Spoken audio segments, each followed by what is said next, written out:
Oh my goodness. I know this one. This is going to be kind of a messy video. It is titled 10 Fake WWE Storylines That Led to Real Fights Between Wrestlers. So yeah, y'all know I had to click on this video. But yeah, without further ado, I'll talk straight into the video. So let's watch right now. When two wrestlers enter into a storyline, they have to work closely with each other. It's too quiet. They have to get to know each other to make the storyline work to its fullest potential. Unfortunately, this can result in bad blood and the two specific wrestlers having a ton of resentment towards one another. This negative resentment often continues on for years and can even last for decades with no sign of any reconciliation. Now, believe it or not, it's not just a theme that runs throughout the decorated history of WWE, as incidents of this nature have taken place in every major wrestling company from WCW to AEW. While your ass is wrestling on YouTube, praying for a chance at the company I was building. Wow. Join us now as WrestleMania looks at 10 wrestling feuds and storylines that resulted in real-life conflict.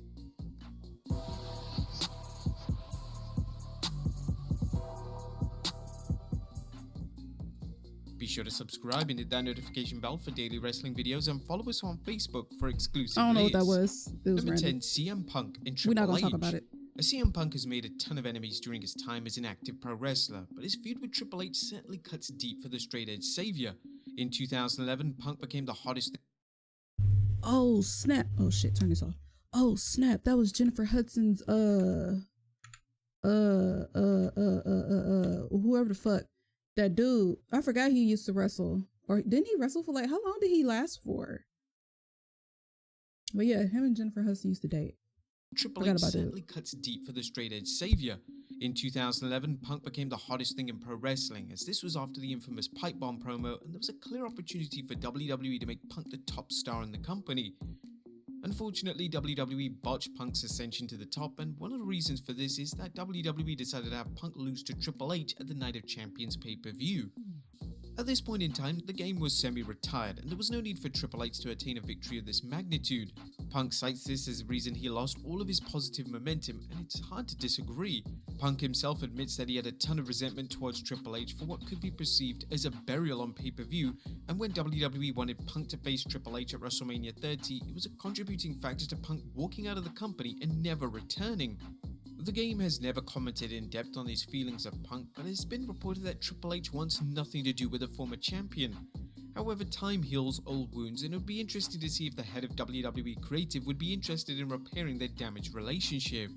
Number 9, Booker T and Batista. In the summer of 2006, WWE implemented a feud between Booker T and Batista over the world title on the SmackDown brand. However, this feud would be put into serious jeopardy during a filming of the commercial for the SummerSlam pay-per-view. Booker believed that Batista had an aura of cockiness and ungratefulness, and this ultimately led to a physical confrontation between the two. It was reported that Booker may have gotten the better of the physical exchange, but other eyewitnesses' reports from the likes of Fit Finlay differ. WWE could have potentially scrapped the feud, but the two were as professional as they come in their matches, and the duo worked a number of times together throughout 2006. In relation to their current status as friends, Booker claims that the two now have a good relationship, and their prior issues are simply water under the bridge. Number 8, Eddie Guerrero and Kurt Angle. The love and admiration Kurt Angle has for the late great Eddie Guerrero is well documented, but it wasn't always this way. When the two embarked on a feud in 2004, the two had a ton of personal issues, and these issues eventually got physical. According to Angle, these problems between the two escalated when Guerrero accused Angle of being stiff in the ring. Angle would discuss this on his podcast, where he added, We were getting heat on Eddie, and it was Luther Reigns, Mark Jindrak, and myself. I didn't touch Eddie, okay, so I couldn't have been the one that stiffed him. After the show, we all wait in Gorilla and say thank you and shake each other's hand, and I went to shake his hand. I said, thank you, Eddie. He said, no. What you did out there was wrong. You were stiffing me. I said, Eddie, I didn't touch you. He said, bullshit. You were stiffing me. You were beating me up, and I pushed him, and he double legs me, an amateur wrestling double leg, and I get him down. Gold medals, I got him in a front headlock, and I started choking him out. Rather hilariously, it was Big Show who eventually broke the fight up, and according to Angle, he put both men in a different corner to stop the commotion. Angle would also reveal that the physicality kicked off once again in the locker room, and this time JBL had to break it up. But despite numerous physical confrontations, the two were able to patch things up, and whenever the two worked together in the ring, it was never apparent that there was any issues between the two WWE legends. Number 7, CM Punk and Ryback. Now, the hatred between Punk and Ryback is no secret, and it truly began when the two first worked together in 2012. Ryback was rather reckless with Punk in the ring, and this negligence resulted in Punk getting injured time and time again. Punk believed that Ryback had a personal vendetta against him, and this would lead to a confrontation between the two backstage. When the two feuded again in 2013, Punk would claim that Ryback was even more reckless, and his actions during their 2013 feud took years off his life. Punk would claim that Ryback was one of the main reasons that he loathed his time in WWE and simply wanted out. In relation to Ryback, he usually likes to take shots at Punk via social media, and when Punk suffered an injury in 2022, he freaking tweeted out huge. "Karma rules," which made no sense. Let's just say that it's unlikely that these two will ever patch things up. Number 6, Bret Hart and Goldberg. It's well established how Bret Hart and Shawn Michaels had a ton of beef in the 90s, but there's perhaps one wrestler that Hart loathed and continues to loathe even more than HBK himself. Whenever Hart takes part in any type of media interview, he's bound to bring up his hatred for Bill Goldberg. Hart's dislike of the former world champion began in late 1999 when the two wrestled in the main event of the Starrcade pay-per-view. Goldberg delivered a stiff kick to Hart's head, and this ultimately resulted in Hart retiring many years before he should have. Hart would never let this bad blood go, and despite Goldberg apologizing numerous times over the years, Hart has refused to accept his apology. In recent years, Goldberg has stated that he's finally done apologizing, and if he isn't going to accept his apology, then there's ultimately nothing he can do about it. Number 5, Bubba Ray Dudley and Batista. One of the wrestlers that Batista had an issue with during his time in Evolution was Bubba Ray Dudley.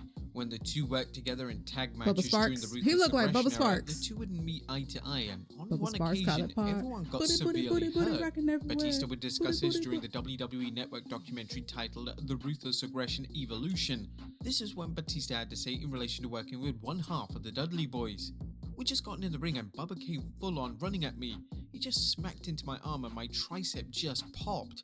I went back and tagged Randy. I think he was irritated with Randy and I to begin with, just being that we were two big muscular guys who are now with Ric Flair and Triple H. I think he just hated it.